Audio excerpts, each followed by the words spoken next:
Próximo ao fim da história da Terra, Satanás atuará com todo o seu poder da mesma maneira e com as mesmas tentações com que tentou o antigo Israel justo antes de entrarem na Terra Prometida. Ele armará laços para os que declaram guardar os mandamentos de Deus e que estão quase nos limites da Canaã celestial. Ele utilizará ao máximo as suas faculdades a fim de enredar as almas e apanhar o povo de Deus em seus pontos mais fracos, os que não têm colocado as paixões subalternas em sujeição às faculdades mais altas do ser, que têm permitido seja somente um canal de condescendências carnais das paixões mais baixas. A este, Satanás está determinado a destruir com suas tentações, a poluir-lhes a alma com licenciosidade. Ele não visa especialmente alvos mais baixos e menos importantes, mas faz uso de seus enganos por meio daqueles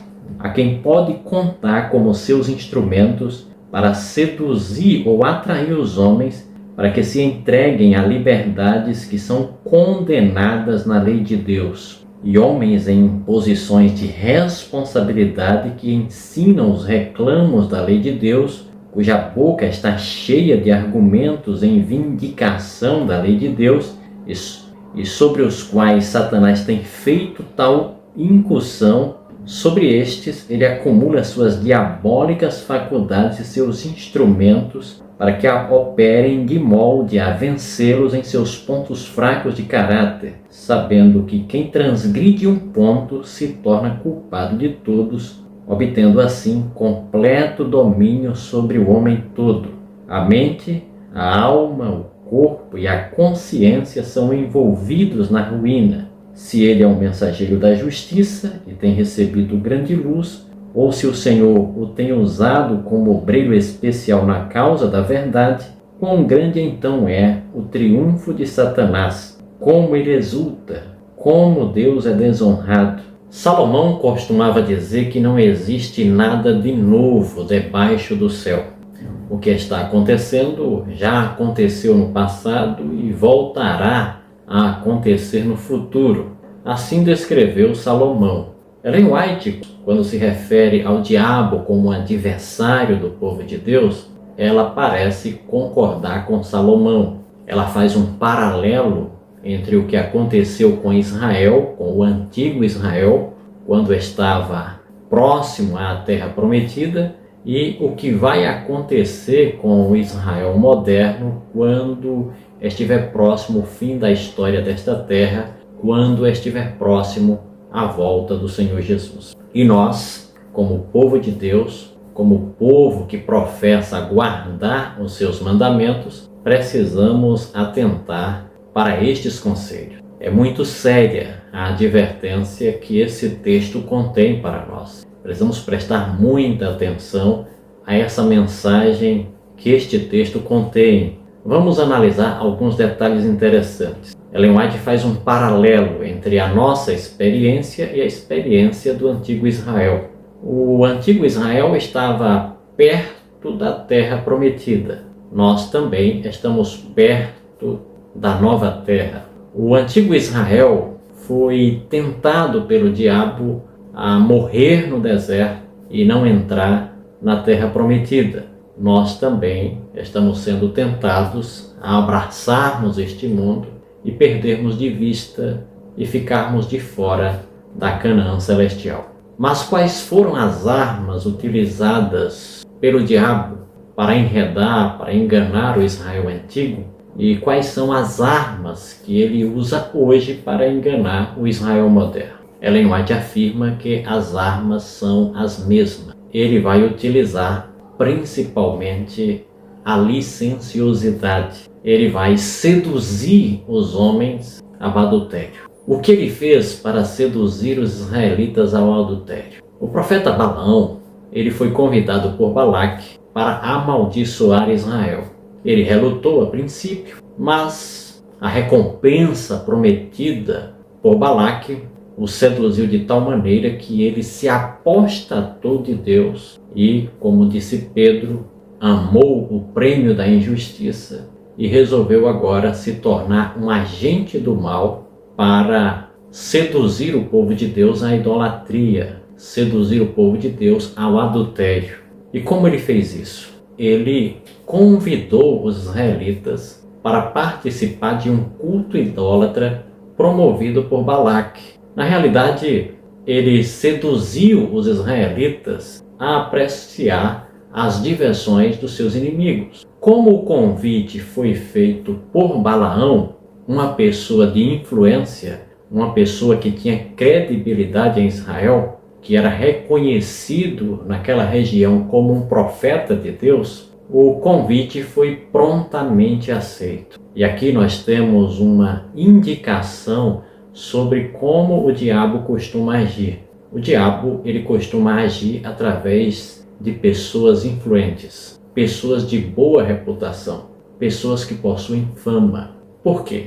Porque a ideia do inimigo é fazer com que o pecado, ao ser praticado, ou melhor, ao ser promovido por uma pessoa de boa reputação, ele pode ser facilmente aceito. Como Balaão era anteriormente um profeta de Deus, muitos israelitas poderiam acreditar que se o convite partiu de Balaão, não haveria nenhum problema neste convite. Aliás, eles não foram chamados para participar das práticas idólatras, mas simplesmente se comportarem como um espectador.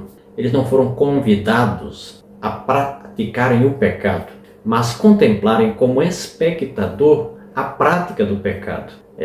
E aqui é possível identificar uma estratégia do inimigo. Normalmente, as pessoas, quando caem em pecado, a princípio, elas não foram com a intenção de pecar, mas pela familiaridade com o pecado, pela contemplação do pecado, eles foram tentados e acabaram pecando. O que existia em um culto idólatra que fascinou os israelitas e que levou muitos a se afastarem de Deus e cometerem pecados? O que seduzia era que o culto idólatra, ele tinha basicamente três coisas que, de certa forma, acabavam induzindo as pessoas ao pecado, à prostituição, ao adultério. O culto idólatra se caracterizava por uma música embalada, se caracterizava por cenas sensuais sendo apresentadas por mulheres bonitas em trajes indecentes, quase nuas, e também pelo uso de bebida forte,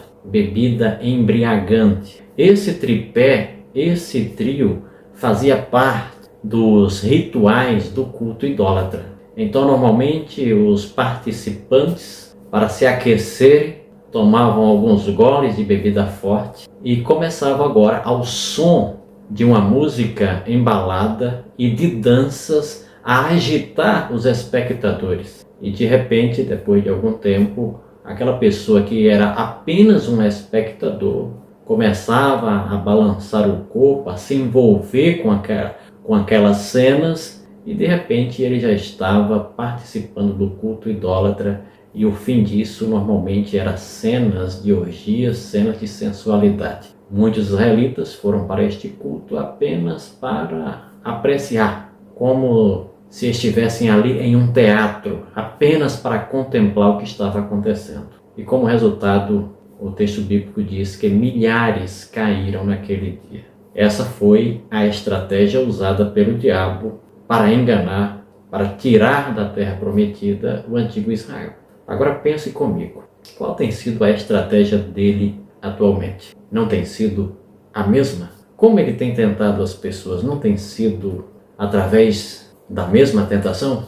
Hoje nós vivemos na era da sensualidade. Até na igreja, quando vamos adorar a Deus, nós temos que fazer um esforço para se esquivar da sensualidade. Muitos adoradores se dirigem ao culto com roupas sensuais. Isso não envolve apenas mulheres, mas até mesmo os homens. E através dessas roupas que realçam o corpo, que procuram de certa forma sensualizar e tornar a pessoa sensual e atrativa, ele procura desviar a atenção do culto a Deus para que o ser humano possa pensar em alguma coisa que tenha a ver com atos sexuais com sensualidade. A estratégia tem sido a mesma. Eu estava conversando com um irmão e ele me disse: hoje, irmão, a gente tem que andar ou olhando para cima ou para baixo, porque se você olhar de forma horizontal, você vai estar sempre se deparando com pessoas em trajes sensuais ou com cartazes, com outdoors, promovendo a sensualidade. Se entra em uma rede social, o problema se repete. Se vai assistir um programa de TV, a mesma coisa. E ele faz isso também usando pessoas influentes. Ele não vai colocar uma mulher que não tem uma boa estética vestida em trajes sensuais. Ele procura aquelas mulheres mais bonitas, mais atraentes, e utiliza elas como instrumentos para sensualizar, para estimular os seres humanos ao adultério. E não faz isso somente com mulheres, faz isso também com homens, porque a estratégia bem-sucedida usada pelo diabo com o antigo Israel, essa estratégia também tem sido bem-sucedida em desviar o Israel moderno, o Israel atual da Terra Prometida. O que temos hoje de líderes espirituais, até mesmo em nossa igreja, caindo como vítimas da sensualidade, é uma coisa absurda. Isso quer dizer que nós, como cristãos, precisamos nos erguer contra isso. Talvez não sejamos capazes de mudar o mundo à nossa volta, mas vamos começar a mudar pelo menos o nosso lar. Vamos selecionar o que assistimos, vamos selecionar o que estamos ouvindo, que estamos lendo. Vamos, quem sabe, fazer um esforço para que, pelo menos na nossa igreja, onde estamos adorando, a sensualidade não seja promovida naquele ambiente. Precisamos, irmãos, entender que nós estamos bem próximos da Terra Prometida. E não é à toa que o mundo se encontra como ele se encontra atualmente, onde os homens e as mulheres têm sido usados como instrumentos do diabo para seduzir as pessoas à prostituição, ao adultério. O que estamos fazendo para nos proteger, para proteger a nossa mente contra os enganos terríveis do inimigo? Algumas pessoas poderão achar que isso não tem nenhuma importância, mas tem sim. Aqueles que querem manter a mente pura precisam atentar para um dos conselhos de Ellen White, onde ela afirma que aqueles que querem aperfeiçoar o caráter, que querem desenvolver um caráter santo para a eternidade, precisam ser cuidadosos com o que estão assistindo, ou seja, o que estão olhando, com aquilo que estão ouvindo e com aquilo que estão lendo. Por quê? Porque são por esses canais, esses 3 canais, que as informações entram em nossa mente, que as imagens são construídas em nosso cérebro. E isso vai determinar se seremos pessoas puras ou pessoas impuras. Como o próprio Jesus Cristo disse, se o teu olho direito te faz tropeçar, é melhor arrancá-lo, entrar com um olho só no céu do que ter os dois olhos e perecer no inferno. Que Deus nos abençoe. Se você gostou do vídeo, se você achou importante que essa mensagem seja também recomendada a outras pessoas, curta, compartilhe, comente, porque essas 3 ações é importante para que o YouTube recomende esse conteúdo a outras pessoas. Que Deus, em Cristo Jesus, nos conserve firmes em teu caminho e nos prepare para o seu reino. Até o nosso próximo vídeo.